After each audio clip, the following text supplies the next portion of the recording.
Let's apply the reasonable standard. If we see a fine-tuned universe, what's more likely? Someone fine-tuned it, or it fine-tuned itself?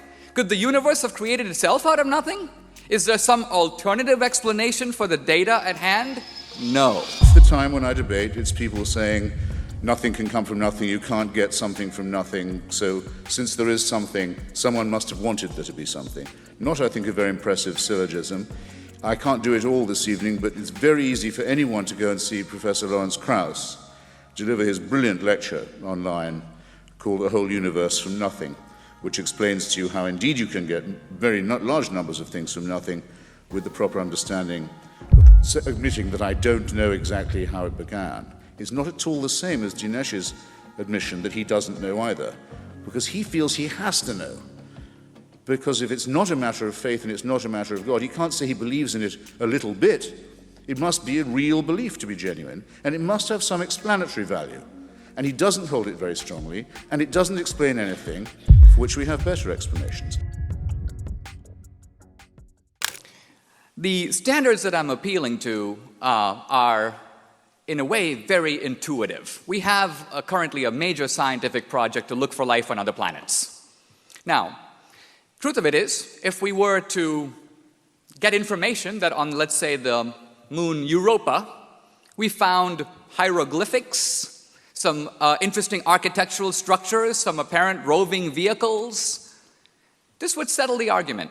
Right away, we would conclude, as long as we didn't put them there, that there must be some other forms of life that have done that. If someone came along and said molecules of sand assembled themselves into all this, this would be an explanation, but a stupid one compared to the inference to intelligent design. So, in fact, the scientists say that even if we get radio signals in Morse code, they would be adequate to demonstrate the existence of intelligent life elsewhere. So my point is, let's apply the reasonable standard. If we see a fine-tuned universe, what's more likely? Someone fine-tuned it, or it fine-tuned itself? Could the universe have created itself out of nothing? Is there some alternative explanation for the data at hand? No. So I'm simply saying, let's go with the best explanation. By the way, my argument isn't eternal. If 20 years from now you had a scientific argument that was better, that said, hey, we figured it all out, I would go with that. I would have to drop this argument. I'm saying that in the current mode of knowledge and thinking, this is a successful explanation. You can't change the subject and say, well, now explain the Holocaust. That requires a different set of rebuttals. I would say the Holocaust is a product of free will. God didn't do the Holocaust, Hitler did. The Nazis did. To try to deflect blame to God for human action voluntarily undertaken is to minimize the human capacity for evil. But whether or not that argument works, it has nothing to do with the design argument. And finally, morality, very briefly. Again, if evolution could adequately account for morality, let's remember that the atheist premise is that we are evolved creatures in the world, and that's it. So evolution has to do a lot of work. It has to explain the human desire to give blood to strangers. If it can't do that, then it fails as an adequate explanation for a very important form of human behavior, morality, that is seen in every culture known to man. It requires explanation. I have an alternative explanation, that in human beings there are two parts. We are evolutionary creatures in the world. That explains why we desire sex and we desire food to survive, to reproduce. But then I have this other thing inside of me, what Adam Smith calls the impartial spectator.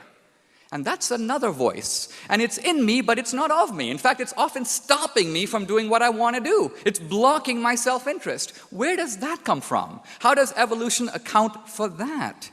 So I'm saying that the God hypothesis casts more light on that subject, the hypothesis of a moral lawgiver. In fact, even the hypothesis of a life to come. You may say a final court in which our moral deeds will be adjudicated. Explains why we act the way we do now. Otherwise, our own behavior is incomprehensible to us. That's the strength of the presuppositional argument. Well, because of religion's own very large claims. And because, it's something I didn't have time to go into, because not all these religions can be simultaneously true.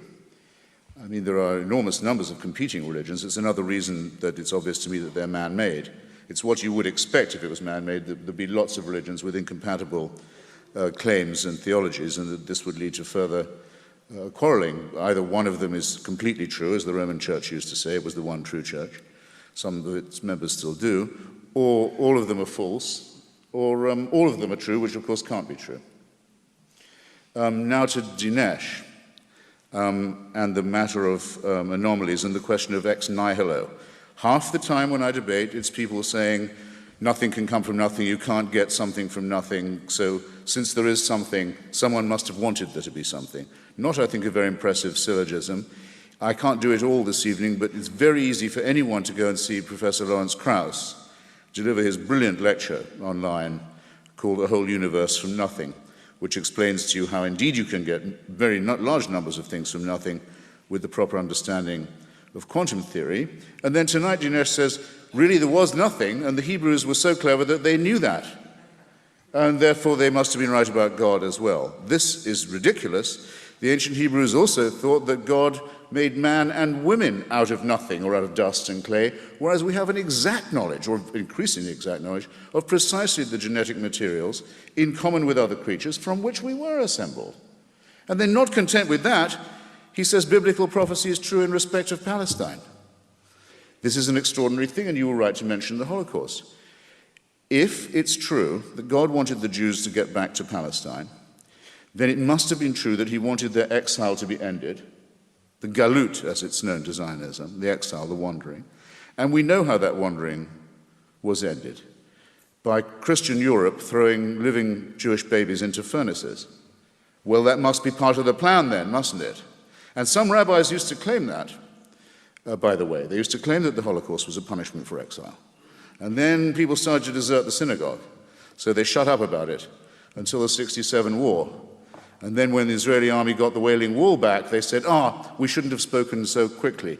Actually, this was what God always had in mind all along, the conquest by Jews of the Palestinians, where you see how brilliantly that's worked out. I don't think it's wise or moral or decent to try and detect the finger of God in human quarrels. I think the enterprise is futile, and it incidentally shows the absurdity of all arguments from design. Thank you. Hitchens makes a strong point when he says the existence of many conflicting religions is exactly what we'd expect if they were man-made.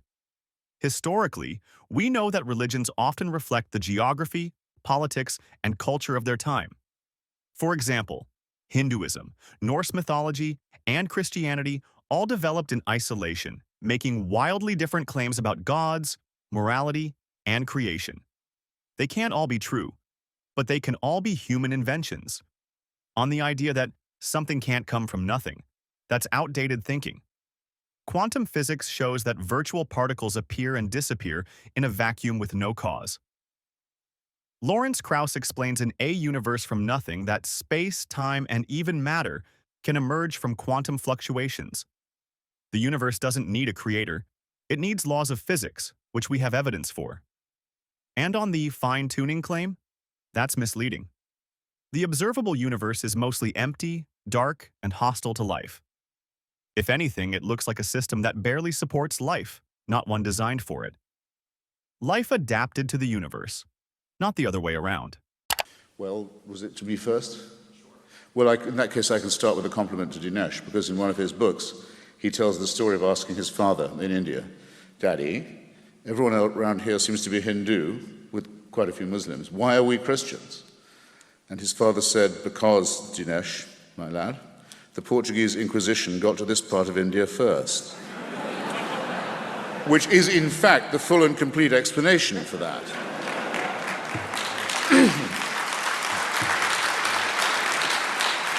Actually, so you can tell Dinesh was very well brought up in this respect, and he's made the most of it. Obviously, in my case, this does not apply because obviously, if you ask someone in Buffalo, why did you go to the Roman Catholic Church, he'll say, because my parents were from Poznan. It's the overwhelmingly probable explanation. Why did you go to a Greek Orthodox Church? My parents were born in Thessaloniki. Of course this is true, but there are a lot of people who convert. In fact, quite a large number of Muslims on their way out of Islam embrace Christianity, which is a very risky thing to do. It must be something they care a lot about, and I think one should take seriously.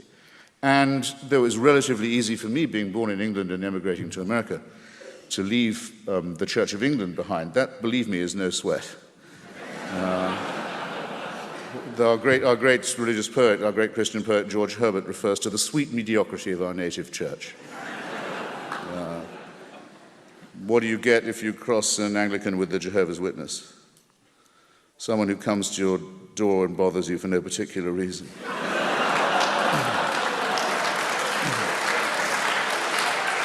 So, enough from me. Well, I think we have an environmental explanation for Christopher's skepticism. He was raised in a religion that was based on the family values of Henry VIII. Enough said.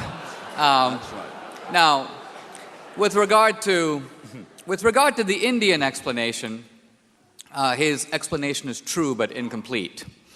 And here's the point. My grandfather did say that to me, and I began to read Indian history. And I realized that a handful of Portuguese missionaries, inquisitorial or not, would have a pretty hard time converting hundreds of thousands of people. And Indian historians who look at it have a better explanation. It's called the caste system. See, if you were born into the Hindu caste system and you were one of the guys on the lower rungs of the ladder, to put it somewhat bluntly, you were screwed. It didn't matter what merit you had, you couldn't rise up, and neither could your children. So along come these greedy missionaries, and maybe they had swords, but the truth of it is a lot of Indians were very eager to get out of the caste system. They didn't need the swords. They rushed into the arms of the missionaries because they promised something that the Hindus couldn't, universal brotherhood. It wasn't always practiced, but even the idea of it, the principle of it, was hugely appealing. And that's why there were mass conversions not only to Christianity, but also to Islam, which makes a similar promise. So this is the historical landscape. A final point about this is that we're committing here what could be called a genetic fallacy.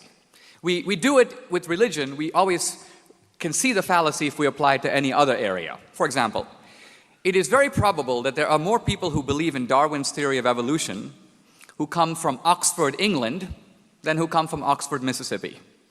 It's probably equally true that there are more people who believe in Einstein's theory of relativity who come from New York than who come from New Guinea. What does this say about whether Einstein's theory is correct or no? Nothing. The origins of your ideas have no bearing on whether they're true or not. So wherever Christopher and I got our ideologies or our religious convictions, you should weigh our arguments on the merits. Thank you. Thank you both.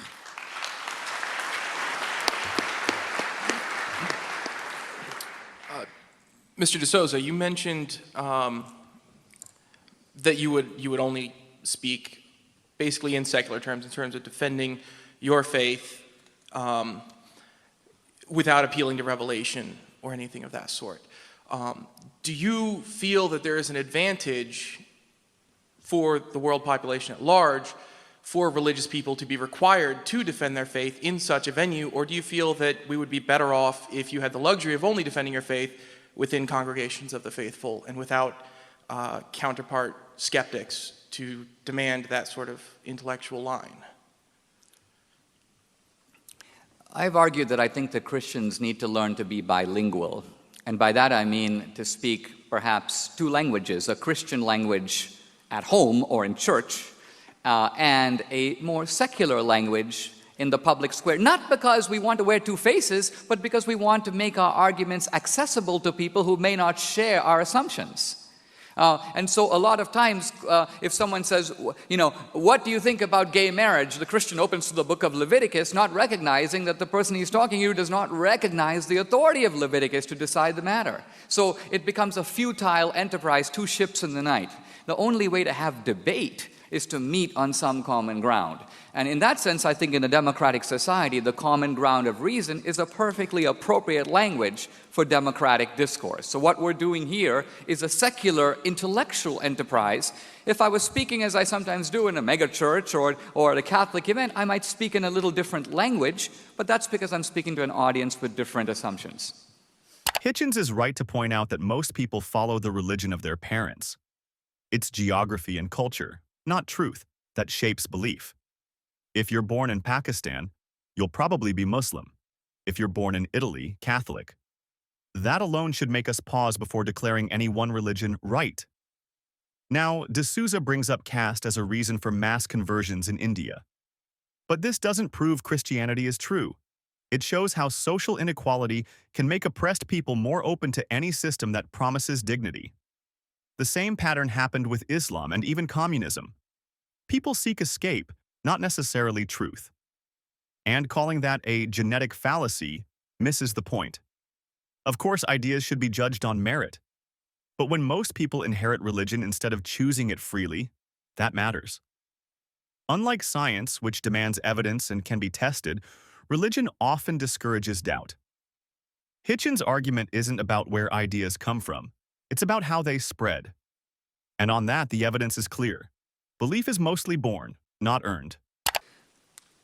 It is true that one can always, by re-rigging the assumptions, create new probabilities. So, for example, there are many physicists who have computed that if you look at all the particles of matter in the entire universe, the chance of them randomly assembling to produce a cell is essentially zero. However, you can increase that probability by adding universes. And there are many cosmologists who say, well, what if there are 1,000 universes or an infinity of universes? Then, in the infinity of time, and that's a problematic statement in itself, but with an infinity of universes, an infinity of transactions, even improbable events do occur. The problem with that is you can call it not only a scandalous violation of Occam's razor, it's essentially syllogistic promiscuity. Because what is the evidence that there is even one other universe other than our own? Empirically, none. You're essentially making up universes to account for the anomalies of the universe we have. So, which is more likely? It's almost as if the atheist, to try to abolish one invisible God, has to fabricate an infinity of invisible universes. I mean, I'd like to believe that, but frankly, I don't have that much faith. The person violating the principle of William of Ockham here, I think, though, Dinesh, is you. I mean, everyone remembers what Laplace said to Napoleon when he produced he was the greatest scientist of his day, his orrery, the solar system as viewed from the outside, never been done before in model form. And the emperor said, well, there doesn't seem to be any God in this apparatus. And Laplace said, well, Your Majesty, it happens to operate perfectly well without that assumption. So it does. Dinesh asked earlier, and I should have taken him up on it, isn't it the case that to the three questions, where are we coming, where are we from, where are we going, and why are we here, there are three nopes from our side. That's not true at all. It was incredible that he alleged it. To the question of where are we from, both in the macro and the micro term, where did we come from, the cosmological, the Big Bang, and the micro, the unraveling of the human string of DNA and our kinship with other animals and indeed other forms of non-animal life, we are enormously to enormously greater extent well informed about our origins. And what we don't know, we don't claim to know. Very important. My admitting that I don't know exactly how it began is not at all the same as Dinesh's admission that he doesn't know either, because he feels he has to know. Because if it's not a matter of faith and it's not a matter of God, he can't say he believes in it a little bit. It must be a real belief to be genuine, and it must have some explanatory value. And he doesn't hold it very strongly, and it doesn't explain anything for which we have better explanations. Likewise about where we are going. We have a very good idea now of the time and place, if you like, the time anyway, when our universe and our sun, and indeed the cosmos, will come to an end. Dinesh might say, well, then if you look at the Bible, it proves right all those who said the end of the world is at hand. There's biblical authority. In fact, it just proves we were right all along. Yes, except that they said that by repenting, you could prevent this outcome, which you cannot, ladies and gentlemen. Okay? As to why are we here, good question, to which there's so far no perfect answer, and I suggest you keep the argument about that open and sharpen the questions and consider the infinite possible variety of answers and train your mind that way. Don't say you already know why you're here, that someone wants you to be here, that you're fathered, that you're protected, that it's all part of a divine plan. You can't know that, and you shouldn't say it. There. I want to get back to the basics of this debate, and Professor D'Souza, you touched on this a little bit using the free will argument. I want to know how you can reconcile your statement that belief is a good thing when so many lives have been lost due to the differing opinions of religious views. That is true, although historically greatly overstated. The Inquisition. When I was a student at Dartmouth, if you had asked me how many people were killed in the Inquisition, I would have said hundreds of thousands, maybe millions, horrible blot on Western history. Truth of it is, these things are now carefully studied. Henry came in as a multi-volume study of the Inquisition. Spanish Inquisition was the worst. And over 350 years, the number of people killed in the Inquisition was fewer than 2,000. Now, 2,000 people, 350 years, it works out to about 5 guys a year. Not normally considered a world historical crime. Now, is that 2,000 too many? Yes. But my point is that while the atheists are often crying crocodile tears over the crimes of religion, crimes that, by the way, often occurred 500 or 1,000 years ago, what about the vastly greater crimes of atheist regimes committed in our own lifetime in the last century, and they are still going on? If you take Hitler, Stalin, and Mao alone, the three of them collectively in the space of a few decades killed close to 100 million people. And that's the tip of the iceberg. What about Ceausescu, Kim Jong-il, Fidel Castro, Pol Pot? Pol Pot, he's a junior league atheist. Normally you don't even name the guy. But his Khmer Rouge regime in Indochina, following the Vietnam War, kills about 2 million in about 3 years. 2 million! Even bin Laden in his wildest dreams doesn't even come close. So I'm all for looking at the historical record, but let's look at it fairly and not blame religion for crimes when there are vastly greater and more recent crimes committed by atheist regimes. Let's look at all sides of the ledger.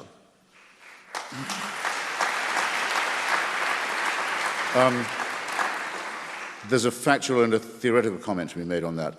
First, I think you're flat out wrong on the Inquisition. Not that the numbers game is crucial, but the Inquisition in the Americas caused Father Bartolomeo de las Casas to convene a great meeting at the University of Salamanca to consider whether the Christian world should ever have gone as conquistadors, because the genocidal price paid by the people of old Colombia, pre-Colombia, was so high. Slavery, torture, burning. No one knows what the numbers are, but they're horrifying. The second, the 30 Years' War has to be considered a war of religion, and we don't know how many people were killed there either, but the retarding of civilization was absolutely gigantic, as well as the appalling harvest of innocent population. Third, at the beginning of the First World War, a clash of empires, all of the imperial leaders were, in a sense, theocrats. The Ottoman Empire was a theocracy by definition. Kaiser Wilhelm II was the head of the Protestant Church in Germany.